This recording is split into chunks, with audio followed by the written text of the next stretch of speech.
c'est un grand jour de célébration aujourd'hui, si grand que même le soleil est au rendez-vous. C'est un jour de célébration, mais c'est aussi un jour de gratitude. De gratitude ici en Belgique, parce que c'est les forces de l'ordre belges qui ont permis de déjouer l'attentat terroriste de l'année dernière. Aujourd'hui, c'est aussi un jour de tension, parce que les nouvelles qui nous arrivent du Moyen-Orient et du Golfe Persique ne sont pas les meilleures. Il y a une confrontation. Ce qui est dangereux, ce n'est pas de faire face au régime iranien. Ce qui est dangereux, c'est de continuer à être à genoux en ayant peur du régime des mollahs.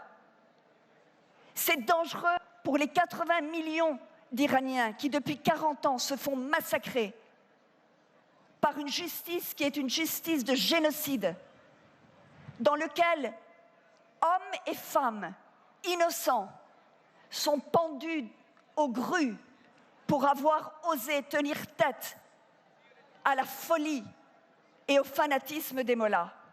Et je le dis devant le drapeau européen qui est juste derrière moi, ce qui est dangereux, que parce que nous avons peur des répercussions et du chantage moral de l'Iran, nous ne fassions pas valoir nos droits et que finalement, par peur, nous oublions d'être ce que nous sommes, les défenseurs des droits de l'homme, ici et partout dans le monde.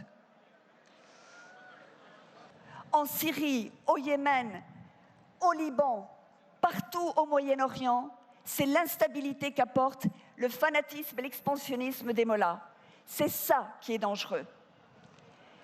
Les États-Unis décident de remettre en cause cette politique et d'être fermes vis-à-vis de l'Iran.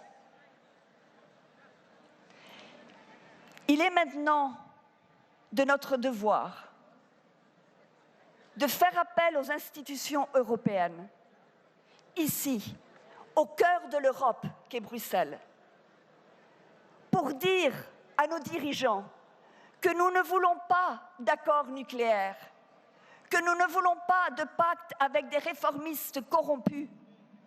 Et aujourd'hui, nous allons tous marcher tout droit pour ouvrir la voie vers la liberté de l'Iran. Merci.